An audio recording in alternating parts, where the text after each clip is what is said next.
Hello dear listener, please subscribe to our channel. Enjoy watching.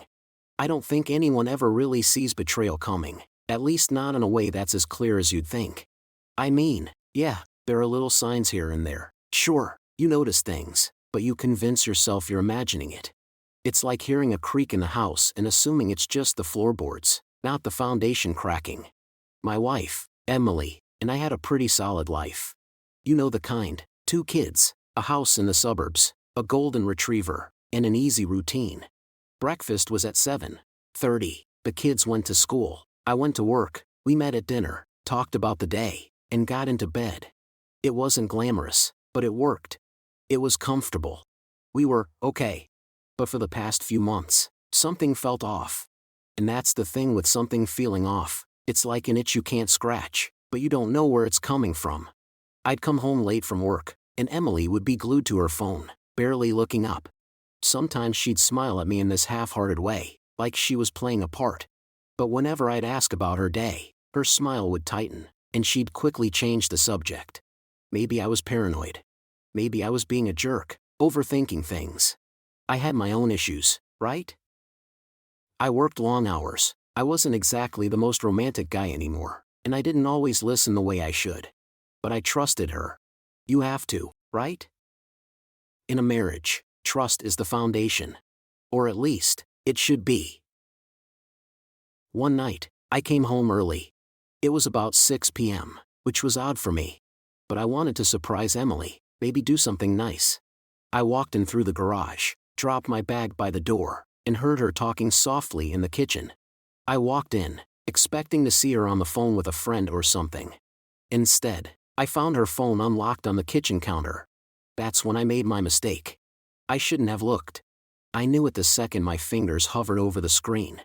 But it wasn't locked, and in the back of my mind, something told me it was the right thing to do, like a little voice whispering, "Just check, just to be sure." And that's when I found it. One text. Just one simple line: "Can't wait to see you tonight. It's been too long." My heart dropped straight into my stomach. I didn't need to see more. I already knew what it meant. I'd been married long enough to understand the weight of those words. This wasn't some innocent friendship. It was the kind of message you send when you're sneaking around, when you're keeping secrets. I could feel the world spinning. I stood there, staring at the screen, trying to hold it together. She didn't know I'd seen it yet, but I felt sick. Everything started unraveling. All the late nights she'd been busy at book club, the extra hours at the gym, the little white lies that had built up over time. They all clicked together, fitting like pieces of a broken puzzle. Jake. I didn't know him well, but I'd met him once or twice. Emily's friend from yoga class. Nice guy. Too nice, apparently. But instead of doing what any reasonable person might do, confronting her right there, making a scene, I decided to bide my time. I knew I needed to think this through, plan my next steps carefully. So, I did what any idiot would do. I waited. Over the next few days, I kept a close eye on Emily. I watched her get lost in her phone more often. I watched her check the time like she was waiting for someone. I started noticing the little things, like how her phone vibrated every few minutes with messages she quickly swiped away, or how she'd smile a little too brightly when she talked about yoga. I knew what was going on. But I didn't say anything. Instead, I got creative. I decided to reach out to Jake first, pretending to be Emily. I figured it'd be the most satisfying way to expose him, not just her. I crafted this sweet, intimate email, signed as Emily, telling him how much she missed him and how she couldn't wait to see him. But here's the kicker. I signed it as me. That's right, I wrote that email pretending to be Emily but with my name at the bottom. You could imagine how that went when Jake opened it. A couple of hours later, I sent a second message, this one real. I told him I needed him to come over, to fix something in the garage. I wasn't stupid. I set up a hidden camera. The last thing I wanted was to be caught off guard when the truth came crashing down. The day Jake came over, I was practically vibrating with excitement. I'd been playing the waiting game for weeks, watching Emily become more and more anxious, like she knew something was coming but couldn't put her finger on it.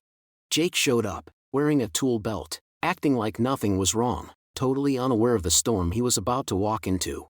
I was in the living room, sitting in plain view. I didn't want to make things obvious, but I couldn't help but watch as Emily walked in, her face going pale the second she saw him. I could see the panic in her eyes, but she tried to play it cool, pretending like everything was normal. She greeted him with a nervous smile, but it was like watching someone try to hold up a crumbling dam with their hands. I stood up slowly, watched her struggle to keep her composure. "You've been spending a lot of time with Jake lately," I said calmly, letting the words sink in. She froze. "What? What do you mean?" she asked, trying to act innocent. But her eyes flickered, betraying her. I took a slow step forward, closing the distance between us. "You're not that good of an actress, Emily. I know everything." The words hung in the air, thick with tension. Jake looked at me, confused at first, then realization started creeping over his face like a shadow. I could see him mentally scrambling to come up with an excuse. But there was no way out now. I wasn't done yet. Not by a long shot. Instead of storming out and causing a scene, I played it cool. I told Emily and Jake I was willing to forgive them, if they admitted the truth. I even went as far as to make it sound like I was going to give them the house, the kids, and everything else. I told them that I was just so overwhelmed with forgiveness, and I just wanted to move forward. But I had one condition. They had to be honest with me, confess it all, and take responsibility. Of course, Emily jumped at the chance. She was relieved, thinking I was being gracious.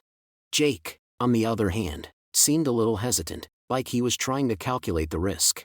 But I pushed him. I told him that if he wanted to keep his reputation intact, he'd need to go on record and admit everything on tape. That's when I dropped the bomb. I had cameras in the restaurant. It was all set up. The restaurant meeting was the perfect stage. I sat across from Emily and Jake, both of them looking like they were about to collapse from nerves. I leaned back, took a deep breath, and watched as Jake admitted it all on camera, completely oblivious to what was really happening.